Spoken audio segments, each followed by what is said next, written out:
wants to bring NATO into a mediation role on the process of the total withdrawal of the Soviet army from Latvia. This is Werner's second visit to this republic in the last month, and although the desire of Latvia, Lithuania, and Estonia to be accepted into NATO as members was not accepted, the alliance did promise certain assistance to the republic. They will help train Latvian officers, for example. In a meeting with Latvian Supreme Soviet Anatoly Gorbunov, Prime Minister Godmanis, and members of the government and parliament, the NATO General Secretary discussed the defense capability of the Latvian Republic. The UN Security Council says that Iraq is not fully implementing its responsibilities under the ceasefire agreement in the Persian Gulf War. The UN Security Council is demanding that Iraq take measures to correct the situation. The main issue in dispute is the demand that Iraq destroy all its large weapons, including ballistic missiles and the remaining components of nuclear weapons, and also the Al-Atir Nuclear Research Center. The American representatives in the United Nations say that if Iraq refuses to fulfill the conditions of the ceasefire, which includes the destruction of all of Iraq's weapons of mass destruction and the components for their construction, the United States does not exclude the possibility of using military force against Iraq. Ion Iliescu must decide whether he will become a candidate for president. The final decision on this question will be made by the Convention of the National Salvation Front. Leader Peter Roman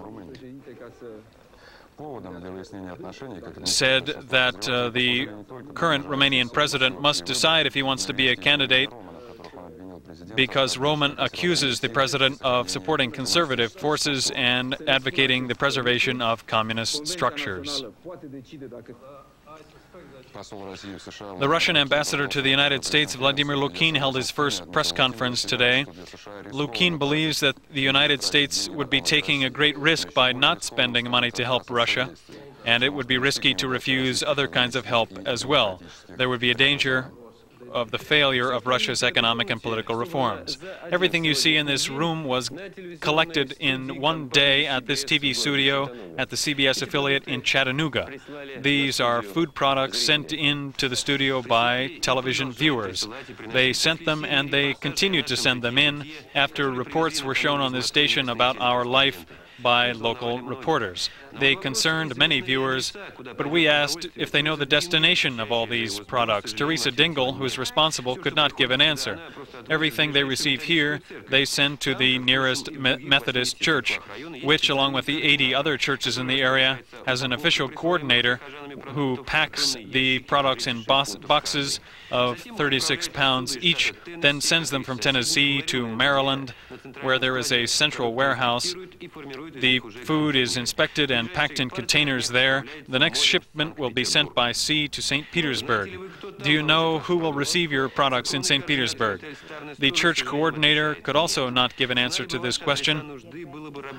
It would be much easier for us to work if we knew the destination. We had to call the headquarters, where we found out that the Red Cross is coordinating these shipments. The Americans want each box to contain not only a list of its contents, but a postcard which should be sent back by the recipient to the United States. Not a single postcard has come back yet. This diminishes gradually the enthusiasm of all those who are helping us with an open heart, but in order not to kill this enthusiasm, we need not to express gratitude, but simply basic politeness. Exactly a year ago, on March 13, 1991, former East German leader Erich Honecker unexpectedly appeared in Moscow. Our reporter Mikhail Osokin reports. Erich Honecker began his political career at the age of 10 as a drummer in a communist orchestra. During Hitler's reign, he was in a German prison and was liberated by Soviet forces. For 18 years, he ruled East Germany until October 1989, when later unified Germany expressed its desire to bring criminal charges against him.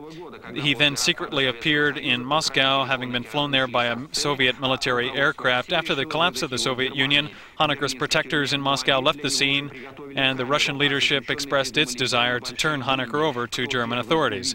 In this prison in Berlin, a cell was prepared for him, and prisoners began betting on who would see him in the prison yard first.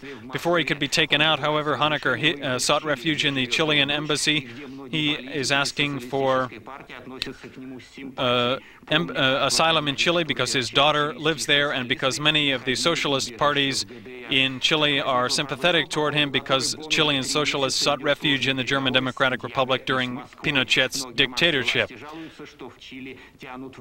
Moscow authorities are accusing Chile of delaying the situation because of the pressure from socialists who play a prominent role in the government.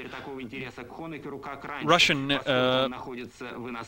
officials are not as interested in Honecker as they were before, however, because he is on the territory of a foreign embassy outside Russian territory, and that is what the Russian government wanted.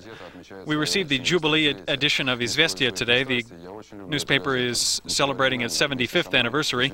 I love this newspaper, along with several million other people. Your newspaper is 75 years old today. That's a long time, but you apparently are counting on existing for 75 more years. What will your newspaper be like in the future? Yes, I'm definitely counting on that.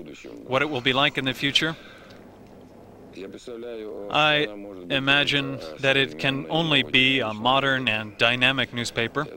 I believe the newspaper will continue to be oriented toward the audience which it attracts now, and I believe it has an enormous and unfulfilled potential.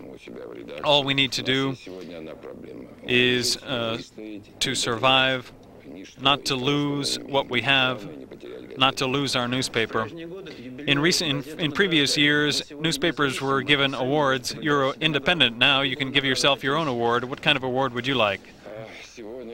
Today, I would want only money, if there was someone to ask for it. But there's no one to ask for money, and we're not going to ask for any, and we're not going to give any away. Izvestia has done the impossible today. This popular political newspaper is printed in 4 million copies every day and is a profitable enterprise. As we speak, there is a celebratory concert going on. The Izvestia staff knows how to rest just as they work with spirit. We congratulate Izvestia and all of its readers. Good night.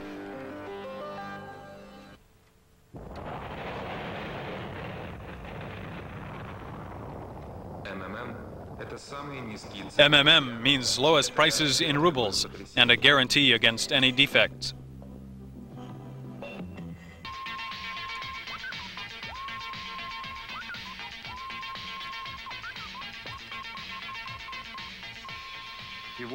Today, the goods from MMM are always a good buy.